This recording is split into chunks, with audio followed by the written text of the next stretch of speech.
అందరికీ నమస్కారం అండి. శ్రీకృష్ణుడు మన మానవాళిని నడిపించడానికి కొన్ని సందేశాలు మన కోసం అందిస్తున్నాడు. ఆ సందేశాలను ఈరోజు వీడియోలో మీతో షేర్ చేయబోతున్నాను. Welcome back to our channel positive vibes in Telugu. ఇక ఆలస్యం చేయకుండా మన జీవితాలకు ఎంతగానో ఉపయోగపడే శ్రీకృష్ణుని సందేశాలు విందామా?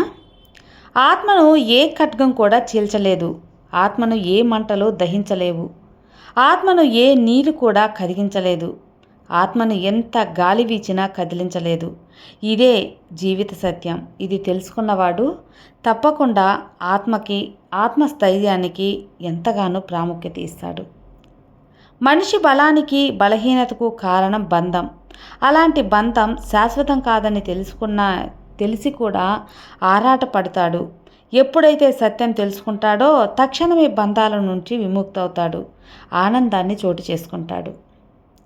1000 గోవుల మంద ఒక చోటు ఉన్న దూడ ఖచ్చితంగా తల్లిని వెతుక్కుంటూ తన దగ్గరికి ఎలా వెళ్ళగలదో, మంచి చెడు పుణ్యం పాపం చేసే కర్మఫలాలు అలాగే మనల్ని వెతుక్కుంటూ వస్తాయి. కాబట్టి ఎప్పుడు కూడా మంచినే తలవడం, సాయం చేయడం, ధర్మాన్ని నిలబెట్టడమే ముఖ్య ఉద్దేశంగా ఉండాలి. నలుగురికి సాయం చేసే గుణమే నీదైతే నువ్వు ఏ గుడికి వెళ్ళనవసరం లేదు. నువ్వే నమ్మిన దైవం నిన్ను వెతుక్కుంటే నీ ఇంటికి వస్తాడు. కాబట్టి ఎప్పుడు కూడా నువ్వు నమ్ముకున్న దైవం నీ వెంట ఉండాలి అంటే నలుగురికి సాయం చెయ్యి.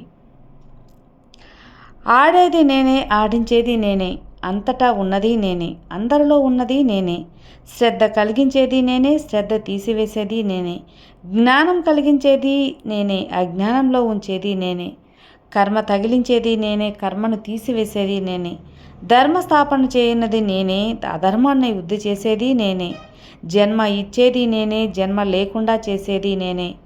ఓ జీవుడా, నీవు మాత్రం నిమిత్తు మాత్రుడివే అని శ్రీకృష్ణుడు మనకు మంచి సందేశం ఇచ్చాడండి.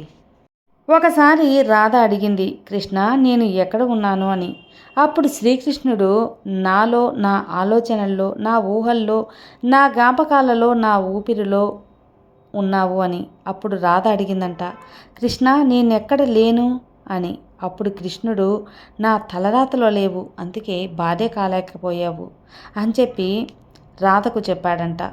అంటే తలరాతను బట్టే మన జీవితం ఉంటుంది అని శ్రీకృష్ణుడు మనకు స్పష్టంగా తెలియజేశాడు. మీరు మీ పనిని ఫలితము ఆశించకుండా నిర్వర్తించాలి అనేది గీత చెప్పి మొదటి పాఠం. ఫలితం ఆశించకుండా మనస్ఫూర్తిగా ఏ పని అయితే నిర్విఘ్నంగా చేస్తారో నిర్వర్తిస్తే ఆ ఫలితం అనేది అంతులేనిదిగా ఉంటుంది అని గీత బోధిస్తుంది. నీ తప్పు లేకుండా నిన్ను ఎవరు బాధ పెట్టినా, నీకు ప్రతీకారం తీర్చుకోవడం చేత కాకపోయినా, వారికి నువ్వు ఎలాంటి బదులు చెప్పకపోయినా కాలం మాత్రం తప్పకుండా శిక్షిస్తుంది. కాలం బదులు చెప్పే తీరుతుంది అని గుర్తుంచుకో. కాలానికి కర్మకు జ్ఞాపక శక్తి ఎక్కువ. ఎంత కాలం తరువాత అయినా సరే మనిషి చేసిన మంచి చెడులకు అది ఫలితం ఇవ్వకుండా వదిలిపెట్టదు. 100 తప్పులు చేసిన వాడినైనా మన్నించవచ్చు, కానీ ఒక్కసారి మోసం చేసిన వాడిని ఎప్పుడూ క్షమించకూడదు. తప్పు చేసిన వాడు మారుతాడేమో, కానీ మోసం చేసిన వాడు ఎన్నటికీ మారడు. ఎగతాళిగా నవ్వే వాళ్ళని నవ్వని, అసూయతో ఏడ్చేవాళ్ళు ఏడవని, నువ్వు మాత్రం నీలాగే ఉండు. ఏదో ఒకరోజు ఆ నవ్విన వాళ్ళే, ఏడ్చిన వాళ్ళే నీ సాయం కోసం నీ దగ్గరకు వస్తారు. ఇదే ప్రకృతి చేసే ఎంతో ఒక అద్భుతం.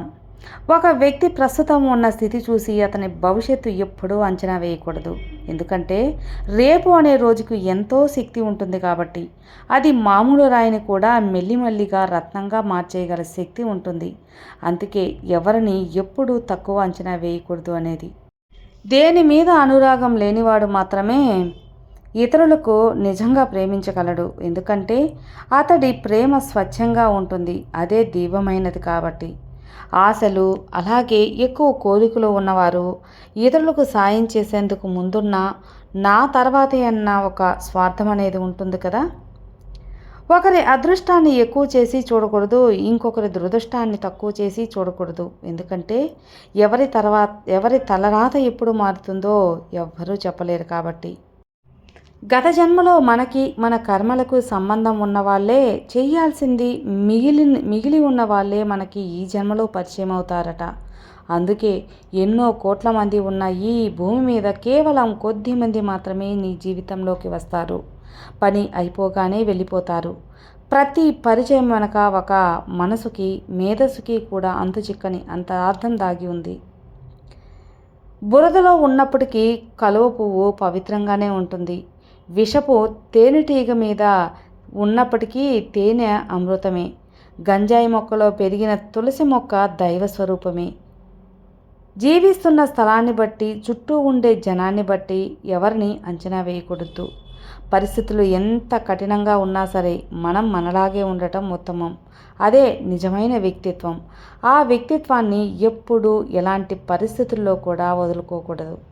విన్నారు కదా అండి, కృష్ణుడు చెప్పిన ఈ సందేశాలు మనకెంతగానో ఉపయోగపడతాయి అనుకుంటున్నాను. నచ్చితే లైక్ చేయండి, మరికొంతమందికి షేర్ చేయండి. కొత్తగా మన ఛానల్ చూస్తే సబ్స్క్రైబ్ చేసుకోండి. మరో మంచి మోటివేషనల్ వీడియోతో మళ్ళీ కలుద్దాం. అంతవరకు have a good day friends. Thank you for watching. Bye.